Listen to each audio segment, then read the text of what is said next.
Dominique Thys, donc vous êtes administrateur délégué à la direction générale de la Maïf, vous êtes président de Solidarité Laïque. Oui. Et vous êtes administrateur du CGES. Oui. Alors, on va démarrer finalement très vite. Quelles sont les valeurs fondamentales d'une mutuelle? Les valeurs fondamentales d'une mutuelle, c'est que, premièrement, c'est un projet collectif. Historiquement, les mutuelles se sont créées parce que des gens se sont regroupés avec une finalité bien précise. L'assurance, la santé, j'en passe. Ils se sont organisés à partir de statuts à l'intérieur desquels ils ont de la parole. Ouais. Et ils ont défini entre eux les moyens de développer la mutuelle qui aussi, en tout cas quand on parle de la Maïf, entre autres, est une vraie entreprise. Quand on dit d'ailleurs Maïf assureur militant, j'ai l'impression qu'on le dit depuis déjà de nombreuses années, mais quelle valeur mettez-vous derrière assureur militant à l'heure actuelle, à notre époque? Je crois qu'assureur militant signifie qu'on ne renie pas notre métier, l'assurance, qui n'est pas très bien vu forcément en France, et que d'autre part, l'adjectif militant veut dire que l'on est engagé dans un mouvement. Pour notre projet, c'est la satisfaction maximale du sociétaire lorsque l'aléa du risque se réalise et qu'il est dans le besoin. Oui. Si vous préférez parler des valeurs n'ont de sens que si on sait les illustrer par des pratiques. Donc effectivement, on peut dire nos valeurs, nous qui sommes du monde de l'enseignement, la laïcité pour nous c'est quelque chose de fondamental. Ouais. Ça se traduit le respect de la personne, le respect de l'adhérent, le respect des autres. Ça se traduit aussi par l'équité entre sociétaires, ça se traduit par l'efficacité des moyens que l'on doit mettre pour lui rendre service. Voilà un ensemble de valeurs, mais il y en a encore d'autres, puisqu'on a, nous, travaillé avec les sociétaires impliqués dans la mutuelle à ce qu'on appelle un arbre des valeurs. L'arbre est un référentiel, il faut toujours illustrer par les pratiques. Quel est le verbe, selon vous, indispensable pour bâtir une nouvelle société? Le verbe indispensable pour bâtir une nouvelle société, vous voyez, je suis en train de développer, ça me permet... je crois qu'il faut y croire. Oui. Je crois d'abord qu'il faut croire que le monde peut changer. Je sais que en ce moment, Stéphane Hessel a du succès. C'est rassurant de voir un homme qui a donné sa vie à vouloir faire changer le monde et qui y a contribué, d'avoir sa santé mentale, son énergie, son espoir, comme si il allait y contribuer. Et il explique aussi, à un moment, je crois, très poignant du livre, quand on comprend, on est en meilleure situation que quand on ne comprend pas, et ce n'est pas parce qu'on comprend une situation qu'on l'admet. Donc on peut très bien comprendre la société d'aujourd'hui, mais ce n'est pas parce qu'on la comprend qu'on admet qu'elle doit rester comme ça. Ouais. Et donc il faut y croire que ça peut changer. Donc il faut s'engager. Alors une question, une très bonne transition, une question de Maëva. Dominique Thys, à la Maïf, qu'avez-vous mis en place pour favoriser la cohésion sociale? Alors la cohésion sociale, tout dépend si on la prend les acteurs internes de la Maïf, oui. D'accord, ou bien si on prend la cohésion sociale avec l'ensemble des sociétaires. Je vais partir quand même des sociétaires d'abord. Oui. Tout ce que l'on met en place, c'est vraiment travailler à sa satisfaction. On a des mesures permanentes de cette dernière. On a une fidélisation qui est maximale. On a un public enseignant majoritaire, c'est notre essence. On a un axe sociétal, en plus de l'assurance, qui est accès à l'éducation pour tous. Toutes les formes d'éducation et tout au long de la vie. Ça, c'est notre cerise sur le gâteau assurantiel. Donc c'est vraiment un engagement vis-à-vis de nos sociétaires. Et en interne, vis-à-vis des salariés, tout à l'heure, il y avait une question sur l'échelle des salaires à la Maïf, parce que derrière, il y a un peu ça. La cohésion sociale, elle passe bien évidemment par des moyens matériels, des conditions de travail qui sont décentes, et je peux vous dire qu'elles sont plus que décentes à la Maïf. Elles font même l'envie de beaucoup. Il n'y a pas un salaire net à la Maïf, même aux cuisines, pour les gens qui nettoient, etc., inférieur à 1 500 € net. Autrement dit, le moindre salaire brut, c'est entre 1 900 et 2 000 €. Échelle des salaires maximales, on est dans le monde de l'assurance, ça peut paraître beaucoup, c'est de 1 à 13, c'est dans les annexes. Oui. Bon. Ensuite, par rapport à la cohésion sociale, il y a des formations spécifiques au sens donné au travail lorsque l'on est à la Maïf et quand on est dans la mutuelle Maïf. D'accord. Et j'imagine qu'il y a un dialogue qui s'opère avec les adhérents, avec vos clients et, oui. et les parties prenantes de la Maïf. Oui. Alors la première partie prenante de toute entreprise, c'est le client. Chez nous, la plus importante partie prenante, c'est le sociétaire. Sociétaire, c'est membre d'une société. On n'a pas d'actionnaire. Donc quand on est sociétaire, on a capacité d'intervenir pour la faire évoluer, pour la faire vivre. Donc on a bien évidemment une démocratie qui se construit, les sociétaires élisent d'autres sociétaires qui sont très impliqués, qui ont des tas d'informations, qui ont des débats, des réunions et qui forment l'Assemblée générale. Mais en même temps, en plus, on a depuis la création de la mutuelle des sociétaires qui sont mandatés par le conseil d'administration pour le représenter dans les départements, y compris et surtout d'abord dans la relation sociétaire. Chaque fois qu'il y a des situations humaines dignes d'intérêt, l'humain doit prévaloir quand on le reçoit. Ils analysent et ils donnent un point de vue pour savoir si le technique a parfaitement rempli son rôle ou s'il y a des ajustements possibles. D'accord.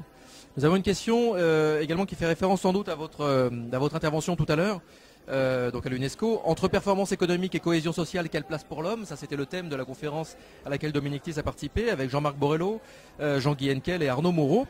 La question, c'est la cohésion sociale, n'est-ce pas déjà placer l'homme au centre des débats?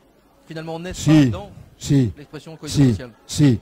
Ça, c'est une très bonne remarque. La cohésion sociale, c'est faire en sorte que la société a un nombre de valeurs partagées qui permettent de vivre ensemble.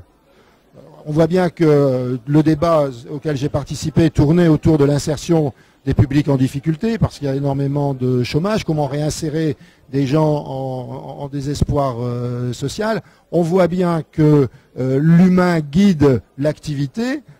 C'est vrai pour les entrepreneurs sociaux, c'est vrai aussi pour certaines entreprises et c'est particulièrement vrai en économie sociale parce qu'on crée des emplois directs par une gestion économique sur lesquels on est bien évidemment très attentif, y compris parce qu'il y a de la concurrence, mais en même temps parce qu'on développe énormément d'emplois induits de par les services qu'on propose aux sociétaires ou par les produits d'épargne qu'on leur propose. Puisque nous, on a par exemple une épargne assurance vie responsable et solidaire et on travaille entre autres avec France Active. Oui. Donc on irrigue des emplois.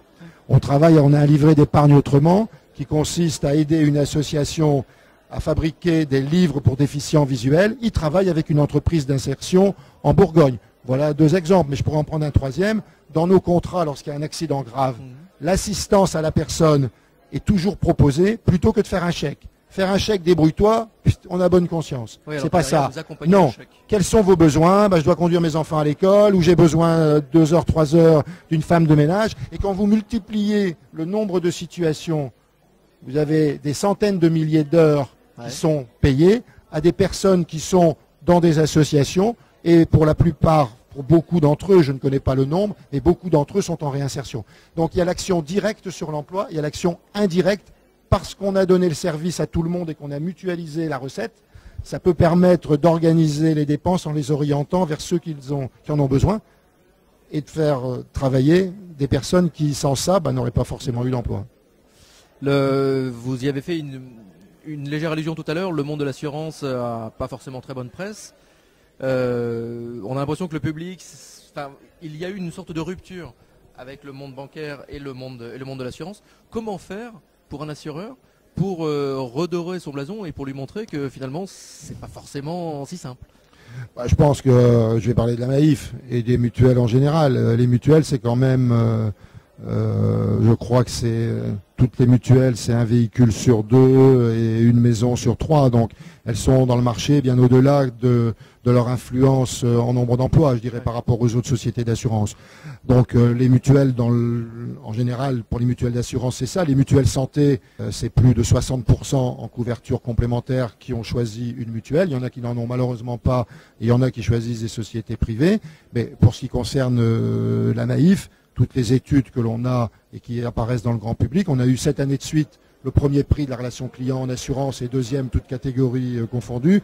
On n'a rien demandé. Ce sont les gens qui disent la Maïf, on apprécie. Pourquoi? Parce que la relation est dans la confiance et qu'on n'a pas l'impression d'être pressurisé par un contrat, mais qu'on est vraiment dans une relation de service qui prend du temps, etc. Donc on y est très attentif. Notre modèle de développement, il est en parfaite cohérence avec l'idée mutualiste de construire dans la durée. Ouais. Et pour construire dans la durée, il faut de la fidélité. Il y a un excellent bouquin d'Alain Etchegoyen, qui était philosophe, qui est malheureusement décédé, et qui s'appelle La force de la fidélité. Et je l'ai entendu à la tribune dans un colloque prendre l'exemple de la Maïf. Il ne savait pas que j'étais dans la salle, mais j'y étais. Prendre la force de la Maïf pour illustrer que la confiance est vraiment quelque chose qui ne se mesure pas financièrement, mais qui est un atout majeur pour construire une entreprise mutualiste, entre autres.